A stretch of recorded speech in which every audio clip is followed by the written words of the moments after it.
My mom would be at all my sporting events. Let's say I was playing football. My mother would be on the sidelines, and let's say the action on the field went one way. My mother would run along with it. She's like, Mark, get on, get on. I'd be like, oh my gosh.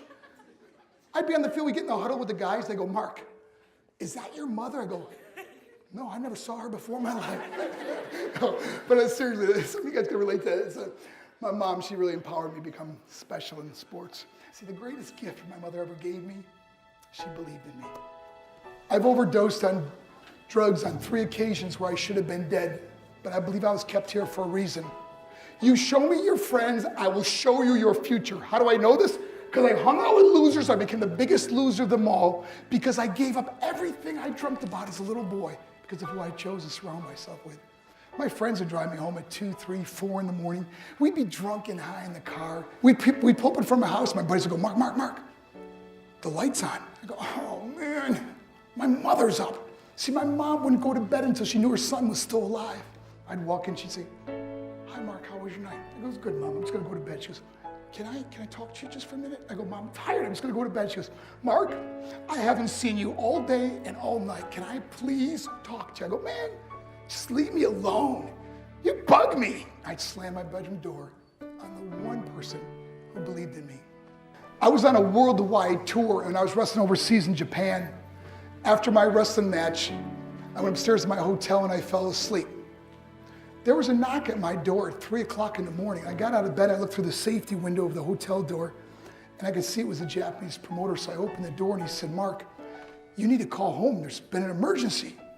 So I got on a hotel room phone, I called back to the United States and said, hey, what's going on? He said, Mark, I don't know how to tell you this. I go, just tell me what happened. All of a sudden they started crying. They go, Mark, I can't tell you. Just say it. I said, Mark, your mother died. I just threw the phone down. I ran out of my hotel room. I took the elevator to the lobby. When the doors opened up, I just ran out into the street. And I remember looking up and just saying, Mom, I am so sorry. I flew home for her funeral and I was so nervous to walk up to her casket. So I just stood way in the back. I remember just kept thinking to myself, I'm like, Mom, please wake up. Please get up. And then I finally got the nerve to walk up to her, and she was so beautiful. She was dressed in white. I mean, she looked like an angel. I said, Mom, you are my hero. Everything I am, everything I hope to be was because of you. You loved me so much. You gave me a life. You worked 2 jobs. You're the only one that ever believed in me. How'd I repay her? By getting drunk? By getting high? By getting stupid? By hanging out with losers? For what? All she ever wanted to do was talk to me. If you have a mother or a father, tell them how much you love them. See, my whole life was about being rich and famous. That's all I cared about. I had to win the race. I had to win the race at the expense of my marriage, my family, my friends. For what? To be all alone in this world? That's not how it's intended to be. Life is not about winning the race. Life is about finishing the race, and how many people we can all help finish this race. How we can start being kinder to each other. How we can help the students that are going through adversity right now.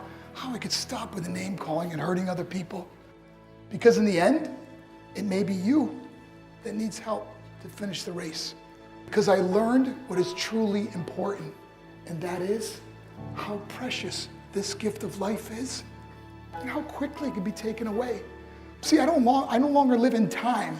I live in moments. I'm not worried about tomorrow. See, it's not what's in your pocket that matters. It's what's in your heart that truly matters. Love is just a word until somebody comes along and gives it meaning. You are the meaning.